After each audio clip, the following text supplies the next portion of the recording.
Chapter 15, Is This Love?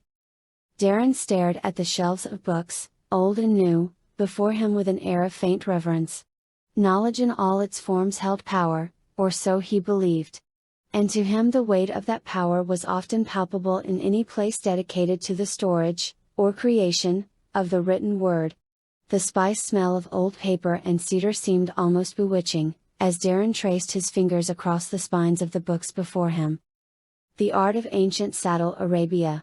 No, surely Lady Twilight has already read it. Everlasting Eternity of the Immortal Lovelorn Heart. Surely not. Musings of a Horseshoe Sales Pony? Idly, Darren flipped through the first few pages of the final book before shaking his head. Normally he would dissuade any pony from judging a book based on the cover, but this last book was just as boring and tedious as the title implied, and Darren reflected that regardless of how gifted the author may have been at selling horseshoes, his literary talents fell short to the point of being embarrassing. This may be a bit more difficult than I originally had anticipated. Glancing between the meticulously organized shelves, Darren noted the mare on whom his thoughts dwelled. She was sitting a short distance away in an overstuffed purple armchair and reading to her niece from a picture book titled The Adventures of Sorrel the Mage. Usually Darren would have simply noted that the pair were safe and happy before resuming his search. But this time, for a reason he could not have defined, he felt compelled to keep his gaze firmly on the two alicorns. "Grrr," said the bugbear queen to Sorrel. Twilight read aloud. "I will eat you all up." But Sorrel was very brave, as she knew she needed the honey from the bugbear hive to save the village. Still, how could she know what spell to use on such a powerful foe? Darren watched as Flurry Heart smiled and pointed her hoof at something in the book from her position in Twilight's lap. "That's right, sweetie," Sorrel chose the webbing spell to tangle up the bugbear queen's wings and legs. "What a smart little foal you are. You really do take after your Auntie Twilight, don't you?" she stated proudly, as she gave Flurry an affectionate nuzzle, causing her to giggle happily. Darren smiled at the exchange, continuing to watch and listen as Twilight concluded the story. And so, Sorrel headed back to the village with as much of the honey as she could carry, curing the town's ponies of the shadow pox. They all had a big feast to celebrate, sang songs and danced the night away. Finally, Sorrel the Mage said her goodbyes, and headed down the road to her next adventure. Flurry laughed and clapped her hooves at the conclusion of the story, and Darren chuckled. Yet even so, his eyes remained glued to Twilight. Darren couldn't have said precisely why he suddenly found Twilight so enrapturing, he only knew that something deep inside him was demanding he keep his gaze where it was. Darren only realized he'd been staring when the sound of some pony clearing her throat at his side brought him back to reality with an almost jarring abruptness.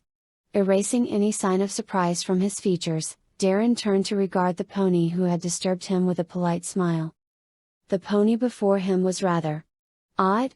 She had a perfectly straight purple mane, with bangs as level as a knife edge, and a coat of slate gray.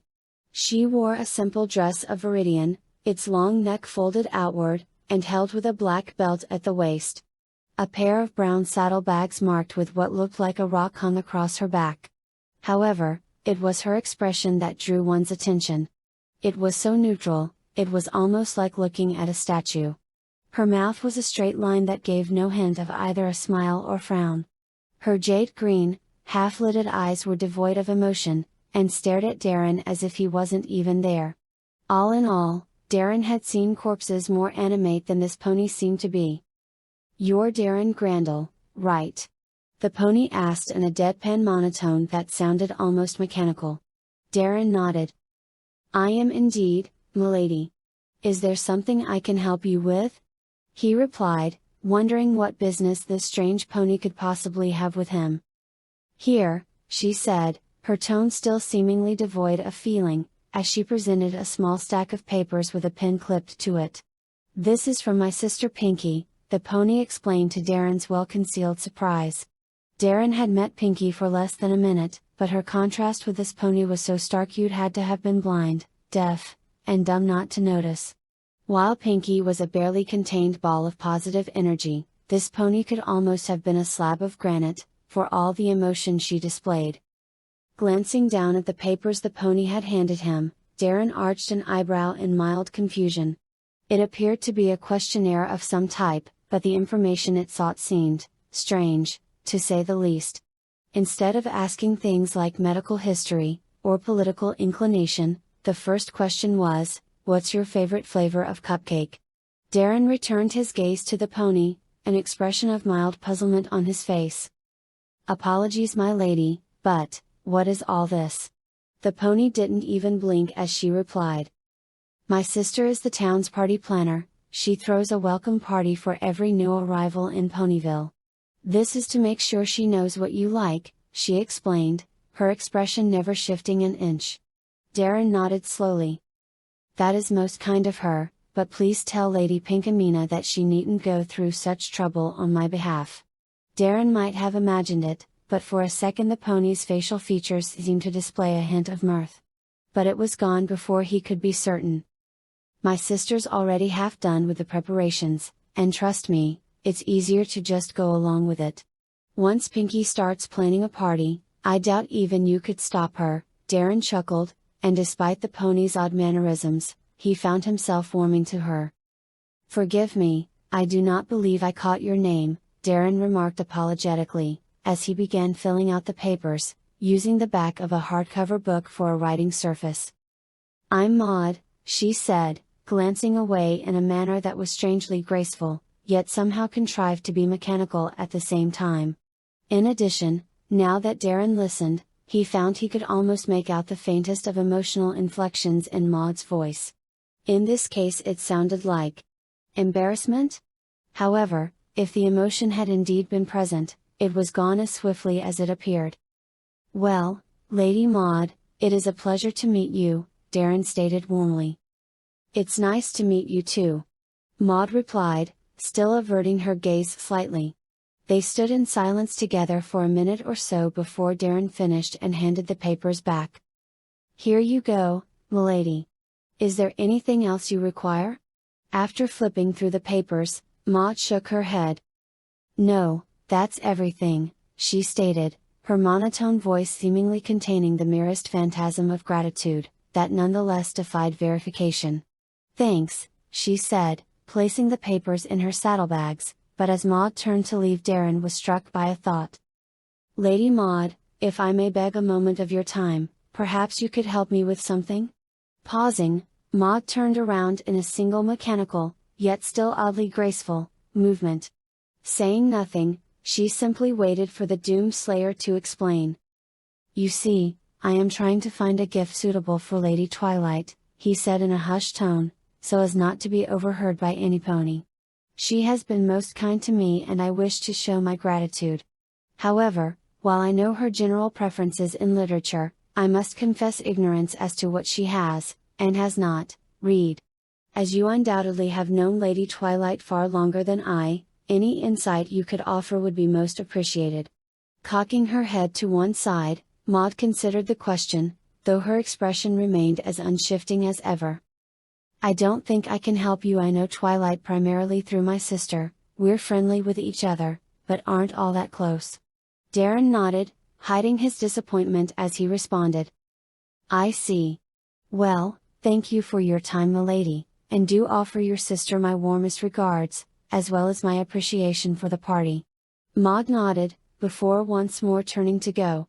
However, before she moved, she glanced over her shoulder. "You shouldn't worry too much about the gift. I think as long as it's from you, it will mean a lot to her."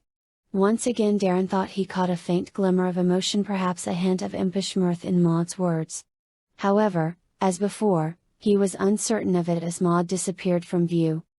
For a moment, Darren stared at the space Maud had vacated, before turning back to look at Twilight. She had begun another story, no doubt one in a more humorous vein, as she and Flurry were currently giggling together uncontrollably. It was then that Darren felt a strange sensation well up from deep within, a sort of muted ache that he was at a loss to identify or understand.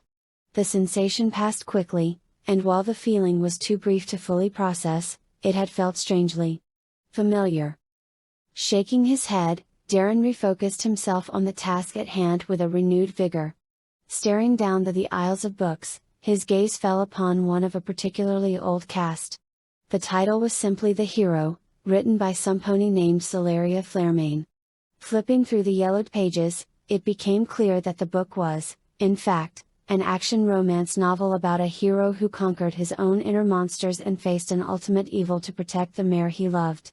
It was well written, and Darren rather liked the premise. However, he wasn't certain how Twilight would find it, as it seemed more to his taste than hers. Still, he recalled that Twilight did keep a small collection of action novels in a similar, if slightly less serious, vein. Besides, Darren had never once heard Twilight describe disliking any kind of book. In the end, Darren decided to hedge his bets by grabbing a newly published book on the history of Starswirl the Bearded.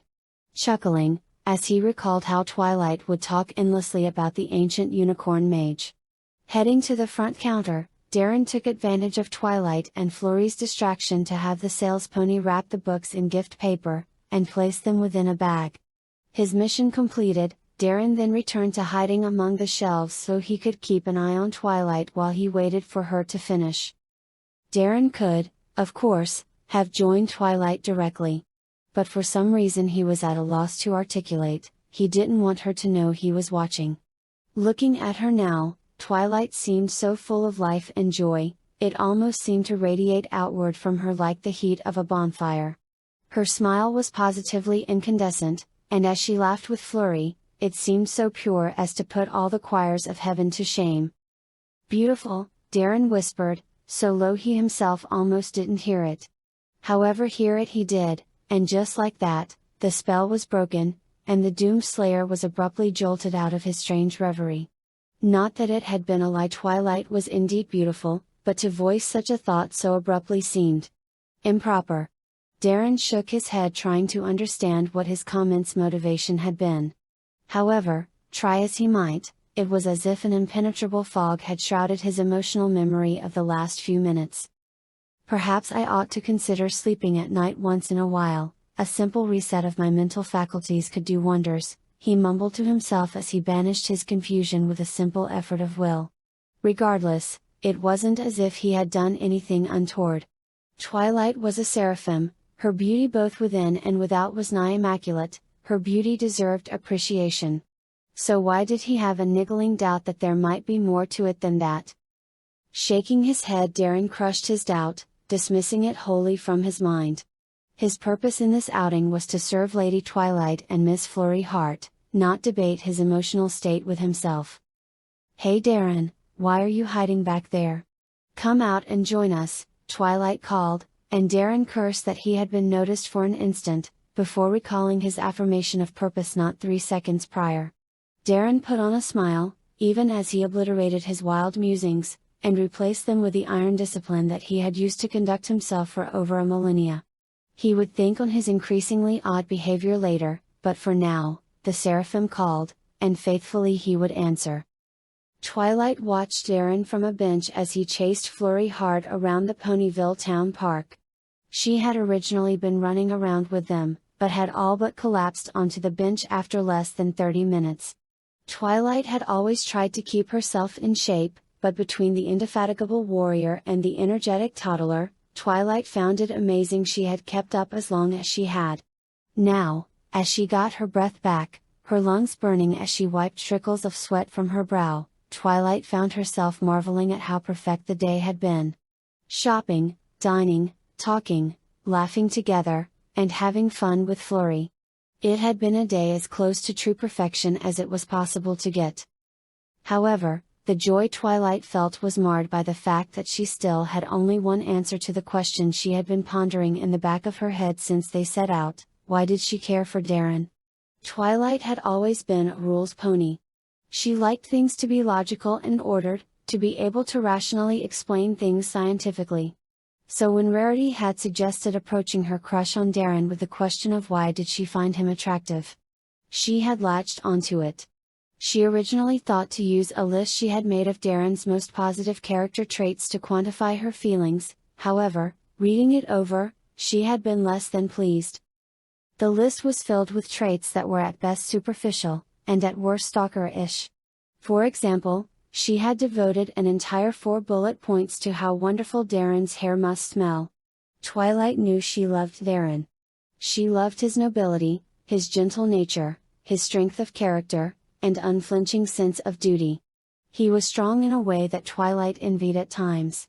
He was always sure of himself, never showing hesitation or doubt, and standing as an immovable pillar of calm even in the most tempestuous situation. Twilight sighed. She wished she could have that kind of confidence. So often in her life Twilight felt doubt, second-guessing herself, or obsessing over tiny, largely inconsequential, details. Darren never seemed to doubt. He always acted with the calm control of some pony who knew he would succeed. Twilight on the other hoof was always unsure of herself, and often her confidence seemed more a product of manic obsession than true belief in her abilities. That's not to say she wasn't able to get things done, or that she was a bad leader, but it had always been a struggle. Twilight admired Darren's surety of purpose, and his calm in the face of any and all adversity. Twilight sighed again as she saw Darren capture Flurry Heart in a gentle game of pseudo-tag. Flurry was giggling and lightly struggling as Darren laughed aloud. Twilight smiled at the scene, even as her heart ached with want. Twilight wished she could simply add nobility, honorable nature, confidence, and kindness to her list and call it done, but she couldn't. Twilight needed to understand why Darren uniquely appealed to her. With a disappointed sigh, Twilight resigned herself to the fact that she hadn't a clue how to answer that question. Twilight stared up at the clear blue sky that was just beginning to transition to the oranges and purples of sunset, as if hoping an answer to her dilemma might be writ in the heavens. A pair of Pegasi mares hovered above the park on their way home, and as she watched, one pointed downward. Twilight didn't need to follow the extended hoof to know to whom the mare was calling attention. The pair whispered to each other before staring earthward with dreamy-eyed smiles.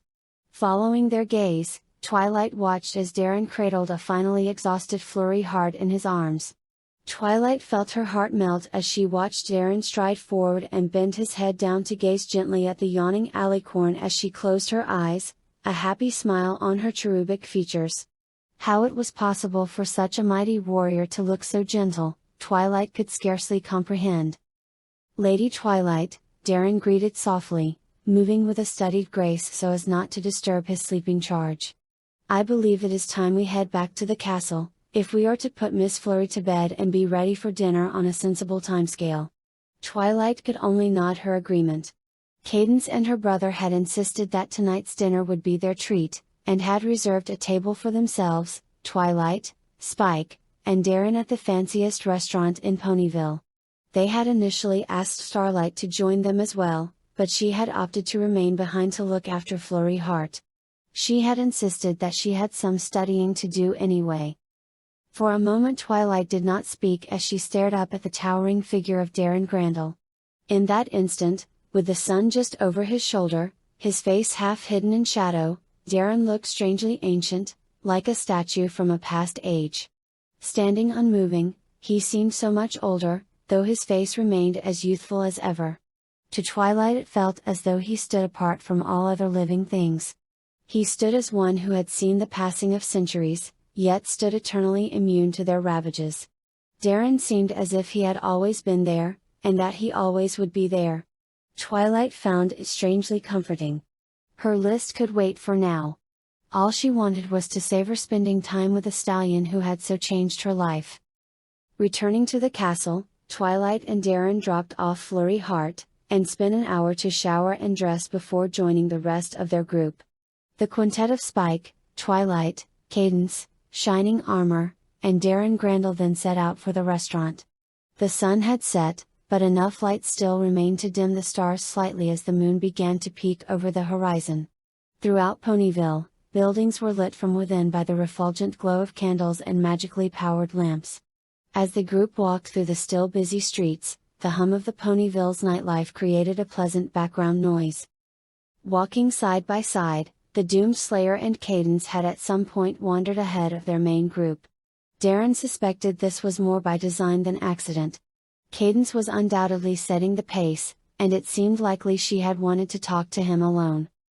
So, Did you three have fun? Cadence asked Darren with a smile, as they headed down the road toward the restaurant.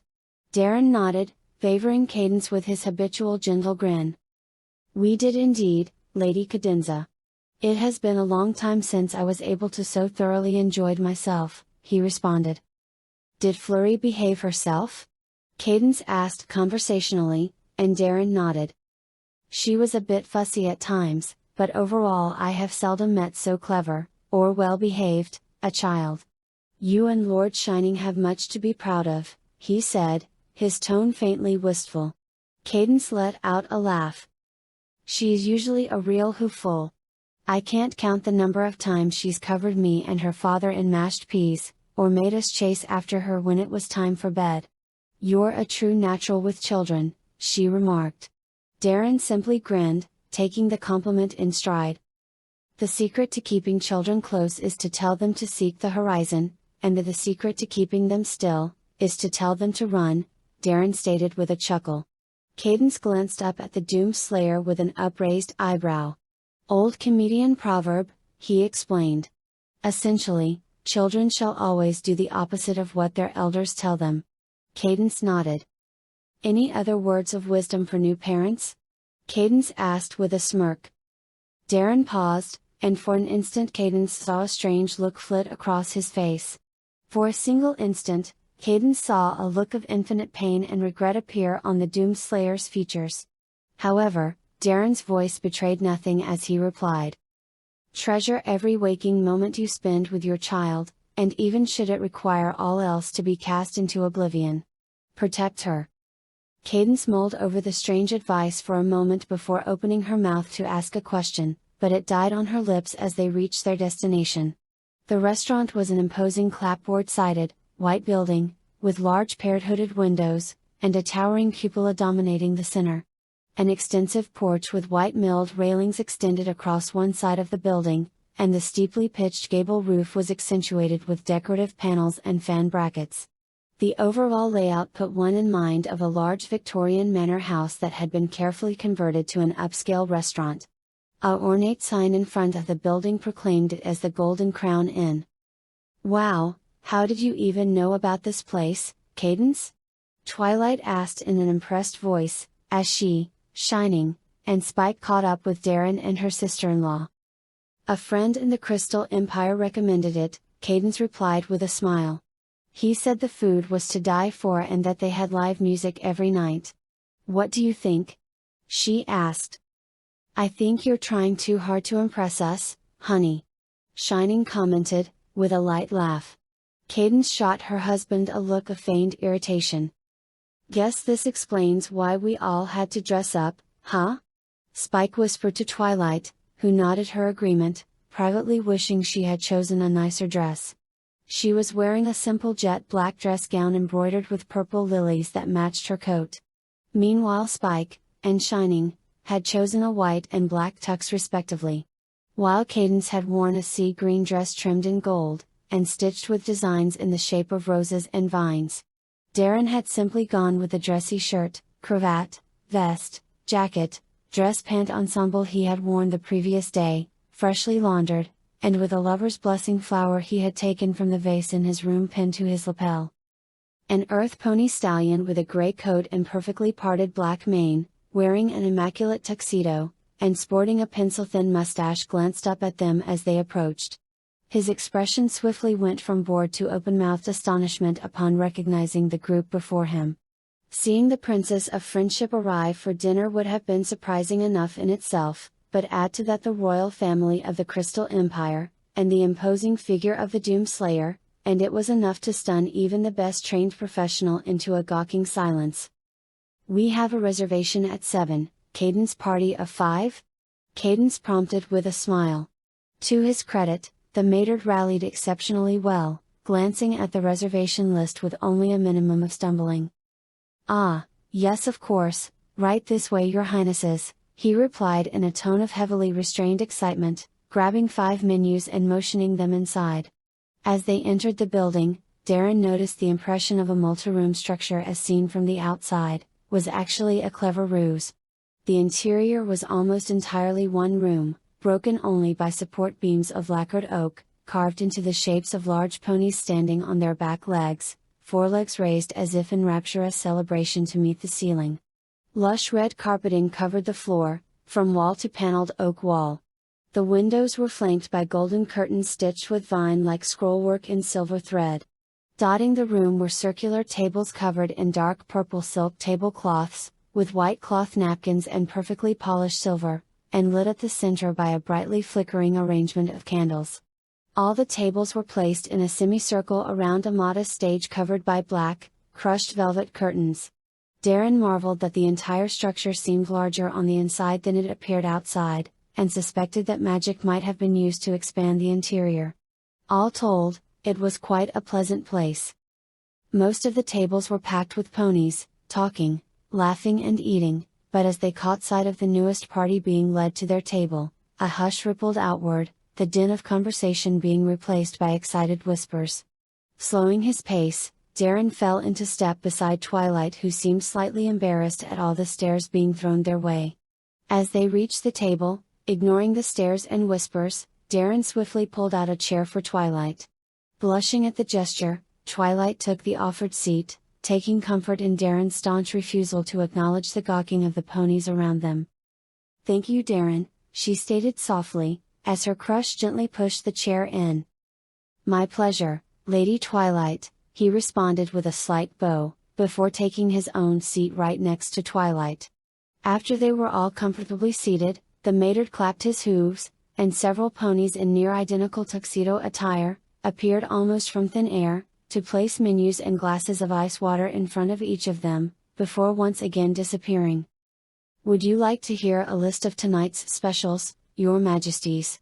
the maître inquired, his eyes flicking between the assembled royals and Darren. "Yes, thank you," Cadence replied cheerfully. As the pony began rattling off the various dishes on special that evening, Darren was only half listening as he scanned the room. Glancing around while pretending to look at his menu, Darren calculated escape routes, possible points of attack, likely spots for an ambush, and countless other hypothetical dangers. Had any pony been able to read Darren's thoughts at that moment, they would likely have accused him of being paranoid. However, he told himself, paranoia had nothing to do with it, it was simply a reflexive response, ingrained by countless battles, and centuries of being under constant threat. Darren didn't notice that the waiter had finished his spiel until Cadence asked him a question. "What about you, Darren?" she asked with a smile. "Jasmine tea would be lovely," he responded, taking an educated guess at the question, based on the reappeared waiter staring at him expectantly. "Excellent choice, sir," the maître replied, confirming Darren's instincts had been correct. As the wait's ponies dispersed, Darren suppressed a thought in the back of his head that this would be a perfect opportunity for an enemy to poison the princesses. "This is not some back-alley den of vipers, Darren, get a hold on your imagination." Darren mentally admonished himself, yet even so, it did little good. How could he be sure that the cooks hadn't been compromised? A reservation had been made, which meant there had been time for a clever infiltrator to make the necessary arrangements for an attack. With Ladies Twilight and Cadence present, this would have been a golden opportunity for any enemy of the Seraphs to slay both with little effort. Darren felt his hands tighten into fists at the thought, as he let out a deep breath. "Darren? Is something wrong?" Twilight asked, noticing Darren's odd behavior. Darren glanced down into Twilight's eyes, noting the concern within them, as he felt his sudden attack of paranoia abate slightly. If an enemy such as the one he imagined truly did exist, then they would have carried out their attack long before now. However, despite this realization, Darren's fists remained tightly clenched, until Twilight placed her hoof on his arm. Darren couldn't have said why, but suddenly he felt completely at ease. Almost without thinking about it, he relaxed his fists, and took Twilight's hoof in his hand. A small voice in the back of his mind asked what he thought he was doing, but he ignored it in favor of the pleasant calm that now settled over him as he regarded Twilight's two lovely violet orbs. "No, m'lady, just wondering if I made enough food for Lady Flurry Heart's dinner," he said with a smile. For a time, how long neither could have said, the princess and Doomslayer simply stared into one another's eyes. The spell was broken only when some pony nearby loudly cleared their throat. Snapping out of the reverie, Twilight and Darren's hand and hoof parted as though receiving a mutual electric shock. Twilight fumbled to pick up her menu and bury her face in it, while Darren suddenly sat ramrod straight, staring ahead with an expression of fierce concentration. Meanwhile, Cadence suppressed a devilish smile. However, as the Princess of the Crystal Empire opened her mouth to speak, the waiters and maidard returned with their drinks. "Are you ready to order?" asked the maidard. Hiding her annoyance at the interruption, Cadence shook her head. "I think we all could use a few minutes, actually," she replied, with a warm smile. "Of course, Your Majesty, in the meantime allow me to fetch you some hors d'oeuvres, compliments of the house," the maidard replied eagerly. "Thank you, that's very generous of you," Cadence stated happily, even as she restrained her desire to question Darren and her sister-in-law. Nodding, the maidard and his entourage of waitstaff departed. However, Cadence once more found herself interrupted. "So Darren, how do you like modern Equestria? I'm guessing it's changed a lot in the last 1,000 years, Shining Armor asked, not noticing his wife's faint expression of petulant disappointment. Darren nodded. "It has indeed, Equestria has come far since the age I was last here. The old city of Bridledown did not survive the ceaseless march of time, but Ponyville is just as, if not more, magnificent than the town I knew so long ago," Darren remarked with a smile. "Bridledown?" Shining asked, confused at the name. "The original capital of Equestria," Twilight chimed in helpfully. "It was built around the castle of the two sisters over 1,000 years ago, but was later abandoned, and fell to ruin," she explained enthusiastically. Shining nodded. "Wow," Shining exclaimed, impressed. "So you really saw Equestria way back then? Just how old are you?" Darren stroked his chin as he thought about his answer. "I would say about 1237 years old or so, granted I am not certain how accurate that is. Time tends to blur when you have lived as long as I have," he explained. Shining let out a low whistle. "Whoa, that's amazing, so that means you're nearly the same age as Celestia and Luna. Do all humans live that long?" asked Spike, to which Darren shook his head. "No, a typical human life rarely lasts longer than a century. I am an aberration in that regard," Darren explained, before deciding to change the subject. "Lady Cadence, you said this restaurant provided live musical entertainment, correct?" Cadence nodded. "Yes, my friend in the Crystal Empire said they were actually quite famous for it. Every night they have a local band from Ponyville play here, though sometimes they get bands from out of town. I'm surprised they haven't started yet." Catching the attention of a nearby waiter, Cadence motioned him over. The stallion was rather young, with a sandy coat and white mane, wearing a tuxedo that was just a bit too large for him, and clearly nervous at having been singled out by one of the most powerful ponies in Equestria. What can I do for you, ma'am? I mean, Your Majesty?" he stuttered. "I was just wondering if the music was going to start soon. I've heard a lot about the performances here, and I was really looking forward to it," Cadence explained gently, giving the slightly flustered waiter her most beneficent smile. Reassured by Cadence's calm words and sweet expression, the waiter seemed to grow a little more sure of himself. "Well, I don't really know myself, Your Majesty. Gimme a second and I'll check with the manager," he replied, to which Cadence nodded and gave another smile. "Thank you very much, Mr. Maplescone," he replied. "Mr. Maplescone," Cadence repeated in a motherly tone, making the waiter smile proudly as he left to find the manager. "So Twilight, what did you, Darren, and Flurry do while Cadence and I were relaxing?" Shining asked, as Cadence turned back to face them. As Twilight began regaling Shining, Spike and her sister-in-law with the tale of the day's events, Darren watched the waiter walk away. Again he felt a faint flare of paranoia as a voice in his head stated that the waiter had been acting far too nervous to be legitimate. As he watched, the waiter approached a large, slightly rotund, pony dressed in the garb of a chef. The pony initially looked annoyed until Maple Scone started speaking to him. Darren frowned as the chef, who he could only assume to be the restaurant manager, appeared first annoyed and then worried. Glancing over at Cadence's table, the chef regarded the assembled ponies, and Darren watched as the manager's expression became one of fear. "Please excuse me, Everpony," Darren stated apologetically, as he rose to his feet. "What's up, Darren?" Spike asked, glancing at him from around his menu. "Nothing of any great concern, Master Spike, I just need to verify something," he replied with a reassuring smile, even as he kept one eye on the waiter and manager. "But we're just about to order," protested Twilight. Darren paused for a moment, before glancing down at Twilight.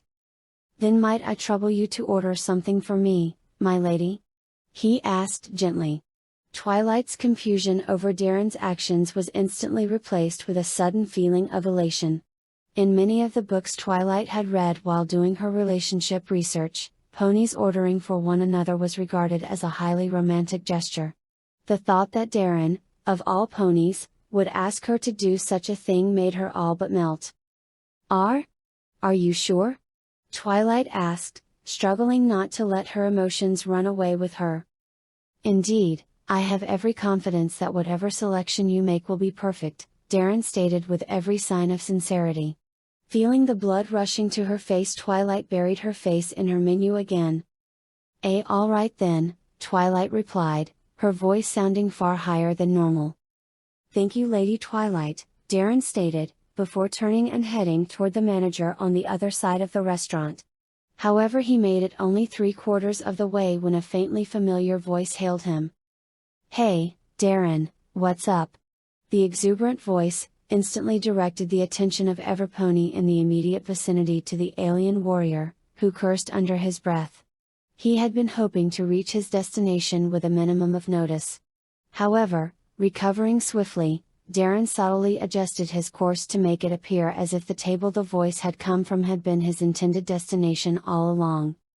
"Lady Pinkamena, Lady Maud, I thought I might have seen you earlier," he greeted jovially, seeking to further sell the illusion that none of this was unexpected. "Do you often eat here?" he asked, stopping at their table and flashing them a winning smile. "No, but my sister insisted we celebrate," Maud replied, in the same odd, deadpan monotone that Darren recalled from earlier that day. "Oh?" Darren replied with only slightly feigned interest. Truth be told, he was mildly curious as to why they were here. This restaurant didn't really seem to fit what little he knew of Pinky's demeanor. "Yep," Pinky replied excitedly. "Today is the 1-month anniversary of Maud's move to Ponyville," she practically shouted, pulling a party horn seemingly from thin air and giving it an enthusiastic blow, much to the consternation of the nearby tables. "Ah, well, I just wanted to say a quick hello on behalf of myself and Lady Twilight, so I shall wish you a pleasant evening," Darren stated warmly, hoping to end the conversation without too much trouble.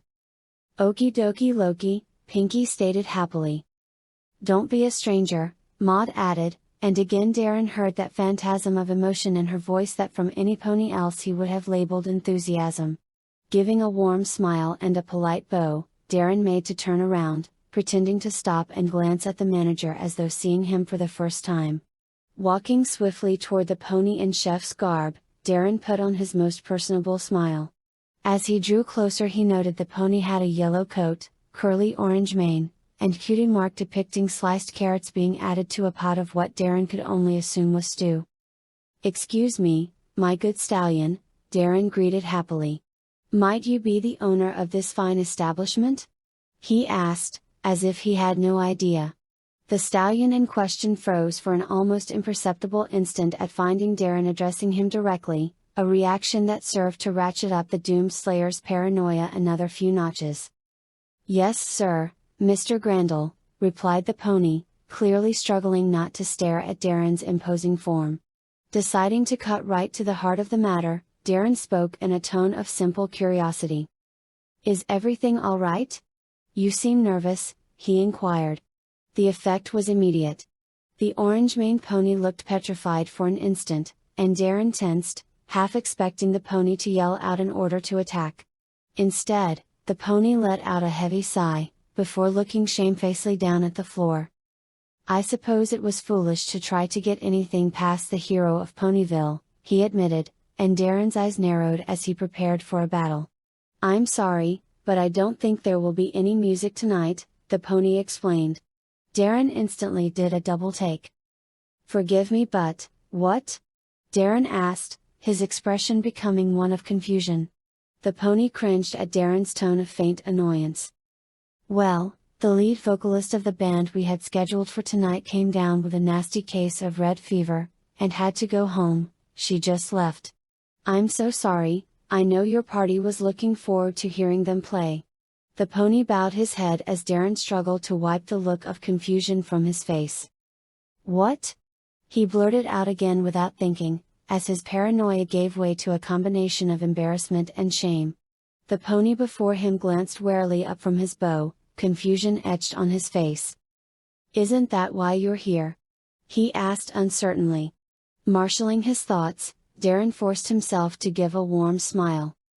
"Actually, I just wanted to extend my lady's thanks for the free hors d'oeuvres," he lied, mentally berating himself for being a paranoid idiot.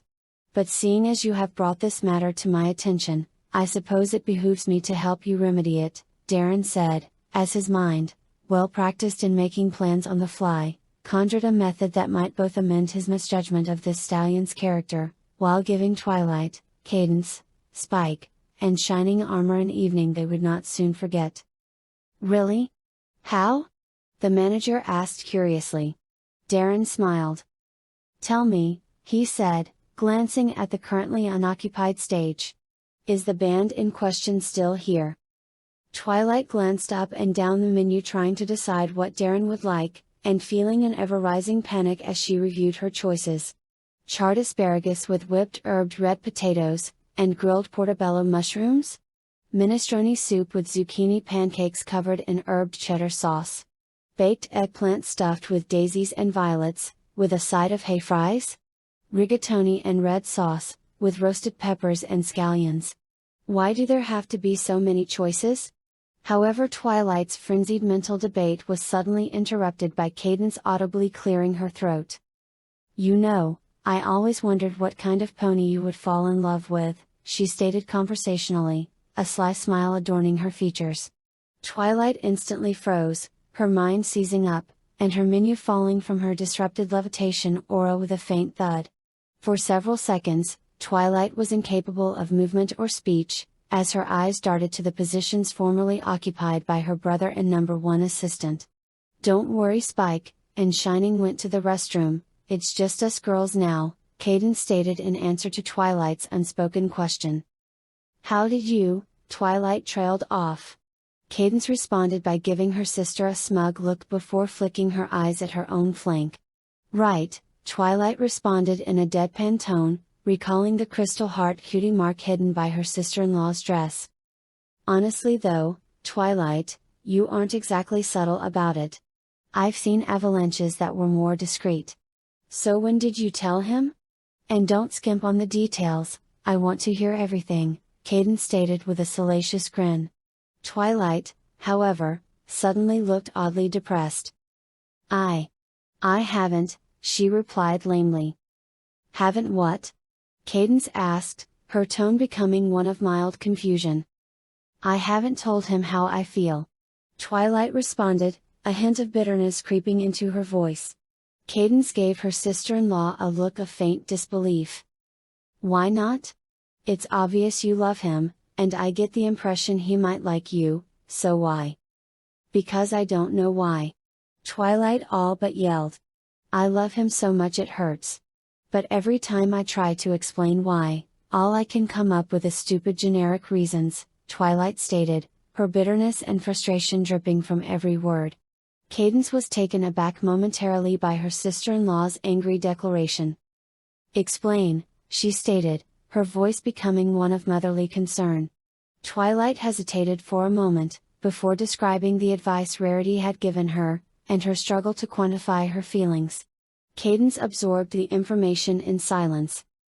"And so, As it stands, I only have one reason why he appeals to me alone, and I can't go into a relationship with just that," Twilight concluded, her misery plain to behold.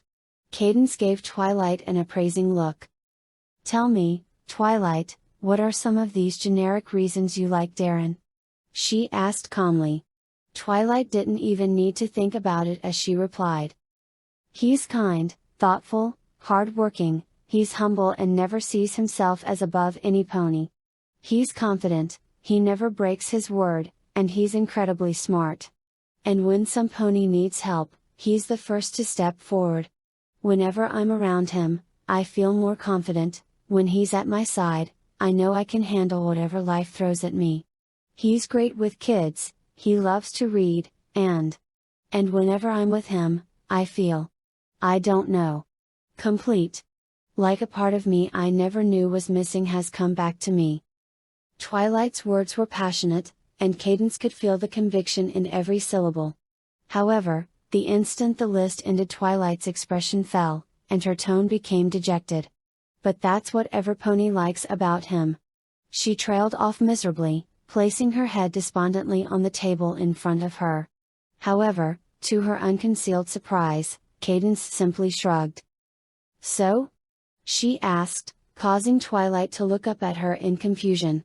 "Honestly, Twilight, I think those are all excellent reasons to start a relationship," Cadence stated confidently. "But Rarity," Twilight began, only for Cadence to cut her off. "I'm positive Rarity would agree with me. She never told you the reasons you liked him couldn't be universal, did she?" Cadence asked. "Well, no, but Twilight, trust me when I say you're overthinking this," Cadence stated, cutting Twilight off once more.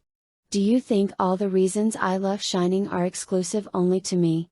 I would bet anything that a lot of the reasons I love Shining as my husband, are the same reasons you love him as your big brother.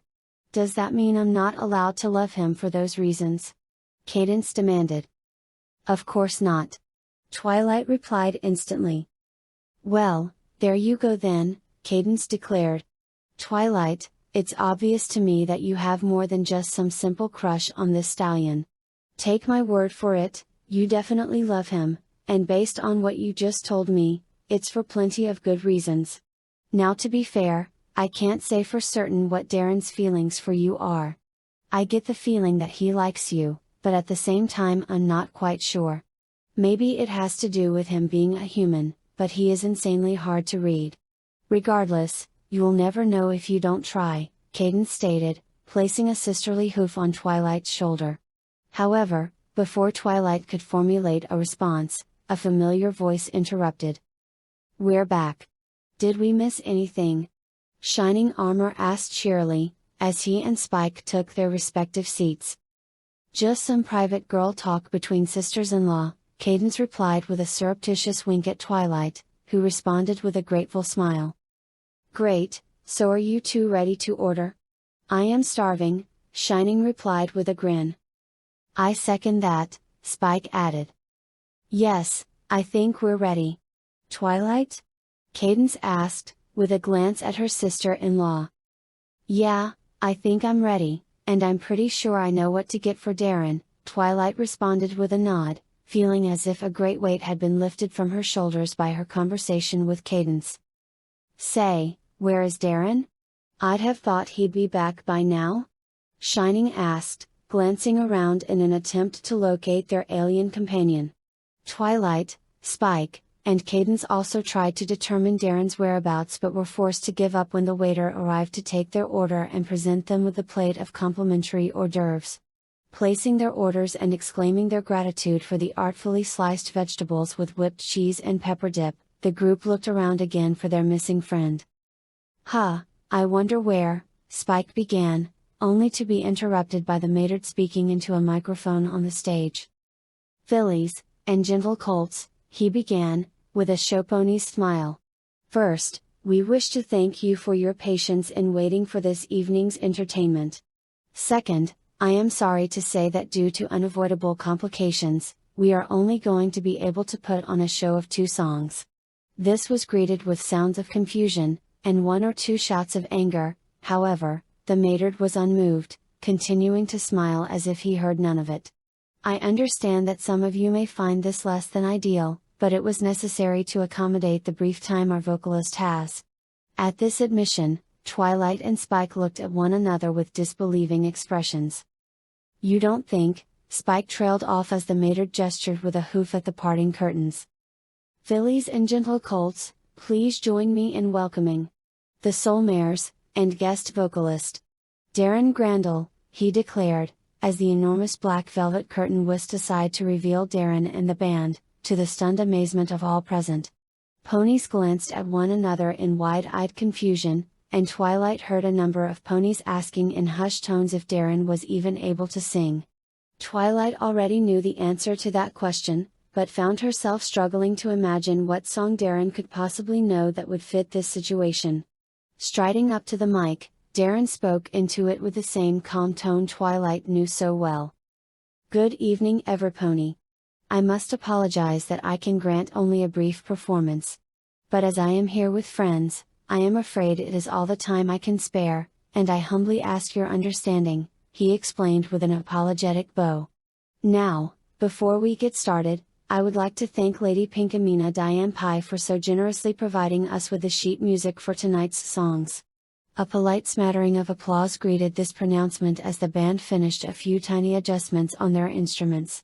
Now then, this first song is called, Never Never Land.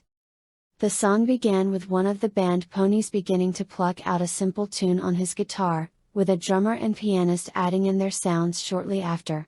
The melody alone was filled with emotion, evoking thoughts of romance and strength, yet at the same time it felt gentle and old-fashioned.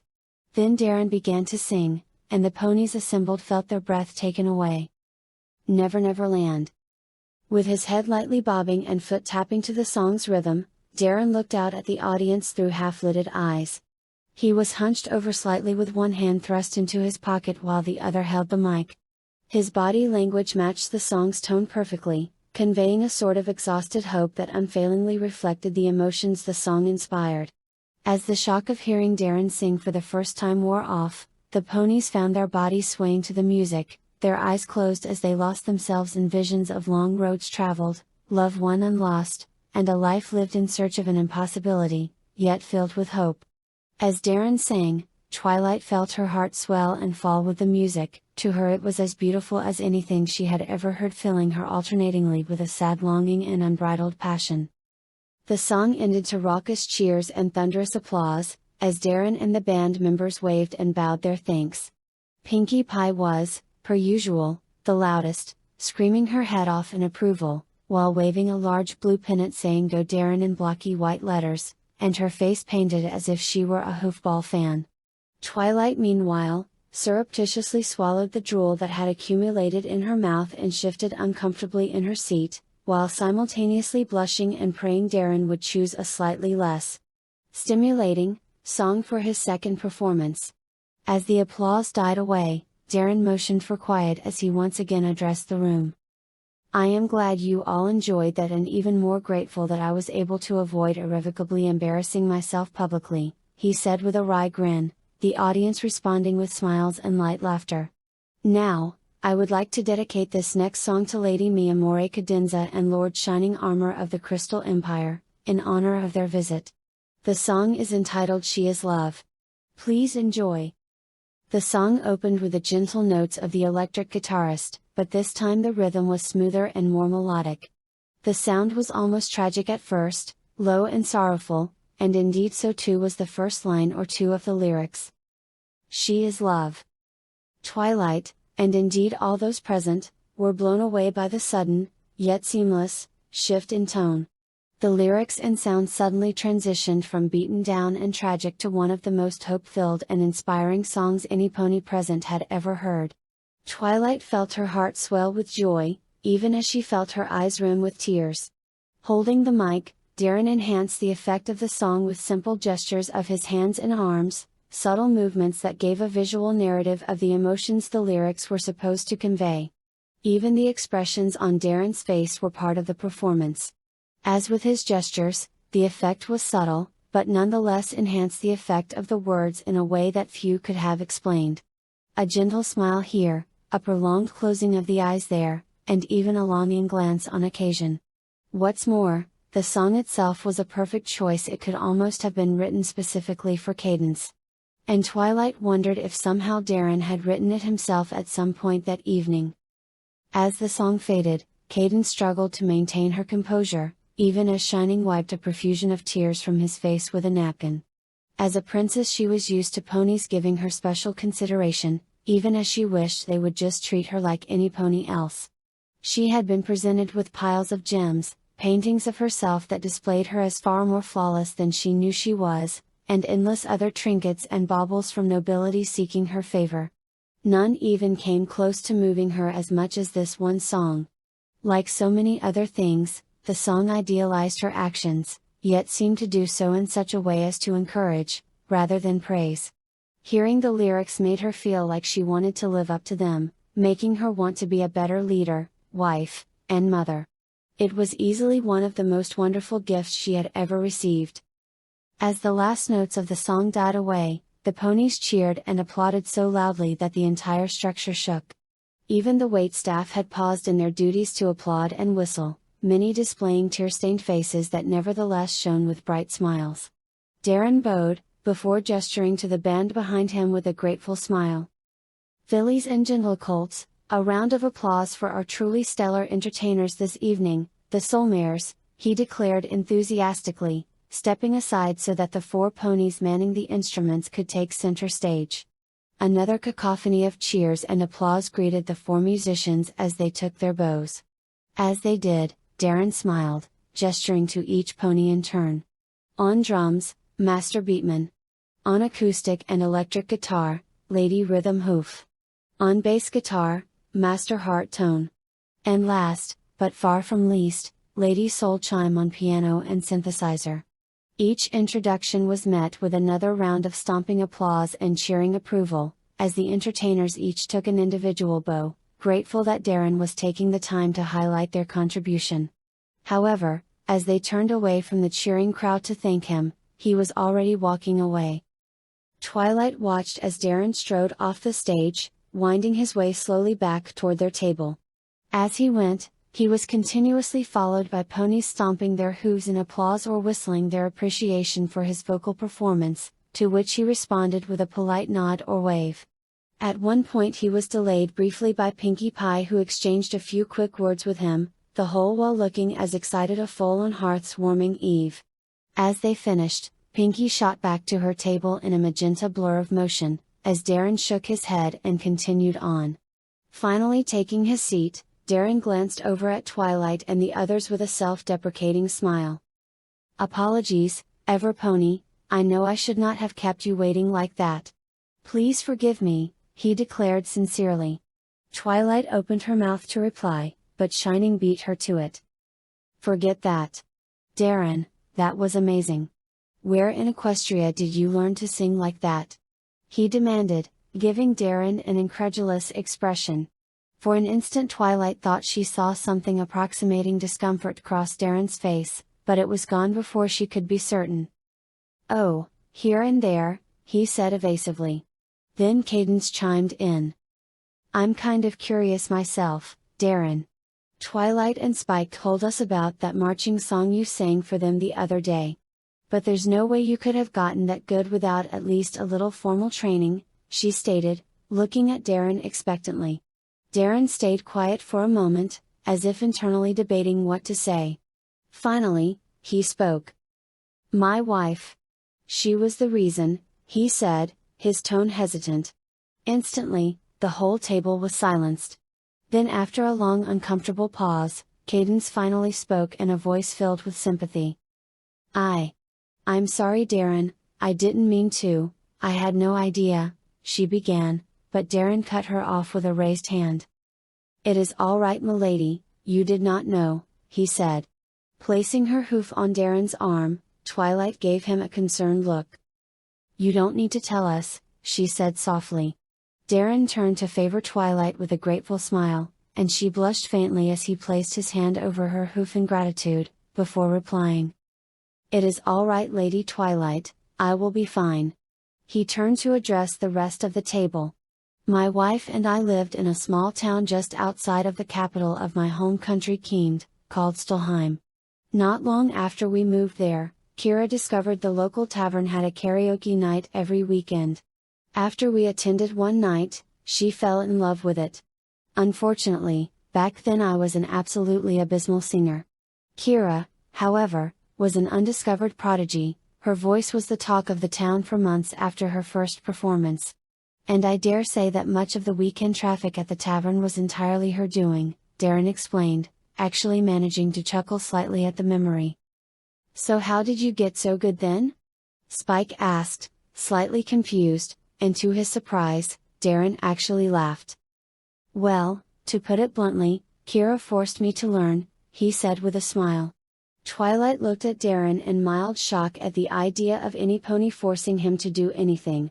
She downloaded copies of every song she could get her hands on and made me sing along to them every day as I worked in the fields using my oracle. What's an oracle? Spike asked, mildly confused. It was a common piece of mage tech used for communication and entertainment, one such function being the storage of recorded visual and auditory information, Darren explained, and Twilight had to suppress a sudden desire to write down what he was saying, while Spike nodded. Every evening after dinner, Kira had me sing for her, and then would offer me advice on how I could improve my performance. It took quite a bit of time, but eventually I was able to sing well enough to keep from embarrassing myself every Saturday. And after a few years of intense, and constant practice, I became almost Kira's equal. Darren gave a wistful smile as he looked over at the stage. Even after more than 1100 years, it seems I still have all those songs etched indelibly into my mind. Twilight started to nod, before suddenly being struck by a thought. Hold on. If those songs were from your world, where did you get the sheet music from? She asked in confusion. Darren chuckled, as he responded. Simple, I asked Lady Pinkamena, he declared, as if that explained everything. But where did she get them? Spike asked, even more flummoxed than Twilight. Darren shrugged. Weirds are not bound by conventions such as space or time. For them, all things are possible as long as they believe them to be so. I am no expert, but if I had to hazard a guess, I would say she likely pulled them from another reality where they existed. Twilight stared at Darren in shock. Can she even do that? She asked, her mind boggling at the sheer magnitude of such an act. Darren nodded. Indeed, though I sincerely doubt she is aware of it. The powers of weirds tend to work on an unconscious level. What they can do is generally limited only by their perception of possibility. When I asked her for the music, I left out the part about it being from a world that no longer exists, and so, because she believed it could be found, she found it. Twilight felt her mind begin to overflow with questions, however she was forestalled from asking them by Cadence. Well, Darren, regardless of the hows and whys, that was an incredible performance. Thank you, Shining, and I will remember this night for the rest of our lives. Darren shook his head, opening his mouth. He prepared to explain the truth, that the performance had been what amounted to an unofficial apology to the restaurant owner for Darren letting his paranoia get the better of him. However, before he could begin, he was forestalled by the arrival of their meal. A moment later, as he stared at the artfully prepared summer squash ravioli with pomodoro sauce that Twilight had ordered for him, he decided to stay quiet. Darren was not a man to forgive his own sins lightly. He believed, had always believed, that a man must bear his misdeeds until those he had wronged released him from them. However, as he glanced at the smiling faces around him, he decided he could break that rule, this one time. The remainder of the night was defined by good food and pleasant conversation, ending with delicious coffee and a wondrous berry tart with whipped cream. The walk home was equally pleasant, with Darren, Cadence, Shining and Twilight continuing to talk animatedly. Spike had nodded off at some point after dessert and now was happily curled up on Twilight's back as they closed on the castle. However, on opening the door, they were struck with the full force of the chaos within. Starlight Glimmer stood in the middle of the vast entryway with a shell-shocked expression, as though she had just survived a hurricane. Strewn about her were countless bits of detritus, including everything from sheaves of paper, and a number of, mercifully unsoiled, diapers, to a half-dozen errant teacups. Wall hangings and paintings had either been pulled down or now hung crookedly on their hooks. Baby powder and mashed fruit paste were plastered to the walls, floors, and ceilings as if fired from a cannon. And above it all, a hyperactive and diaperless Flurry heart flew around in circles at speeds that would have made Rainbow Dash dizzy, squealing excitedly at the top of her lungs. For several seconds, Darren and the others stared in shock at the devastation visited on the castle interior, before their eyes focused on Starlight's emotionally and physically exhausted form. "Lady Starlight, what in the name of the Holy Seraphs happened here?" Darren asked, his tone surprisingly calm, given the state of the room they were in. Starlight looked at Darren with confused and desperate eyes. "I have no idea," she answered miserably. "Everything was fine until I fed her dinner, then she just went wild." Starlight explained, her tone one of faint despondence, as if afraid she would be accused of lying. "What did you feed her?" Twilight demanded, more in shock than anger, as she surveyed the damage. "Raw espresso?" Starlight opened her mouth to reply, but was cut off by Darren chuckling. All those present stared at Darren in confusion, as a bemused smile appeared on his face. "Perhaps not espresso, but the baby food equivalent. I suspect that Lady Starlight gave Miss Flurry the remains of the chocolate bar I bought her earlier today, is that correct?" he asked calmly, smiling at Starlight. Starlight gave Darren an expression of shocked surprise before nodding. "Yeah, she was being such a good girl that I gave her what was left as a treat. But it was only half a bar." Darren shook his head, the smile never leaving his face. "Rookie error," he said, his grin widening, though his eyes were sympathetic, and Starlight relaxed. A chocolate bar might not seem that much to you or me, but it is more than enough sugar and caffeine to give a baby an instant supercharged high. That is why you must only ever give them small pieces at intervals, so they can burn off the additional energy at a steady rate. Give them too much too fast, and you will find yourself with a mountain of trouble in a very small package, he explained. "So, how do we stop it?"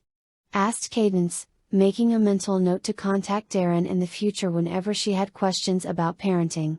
Darren looked at the circling Flurry speculatively.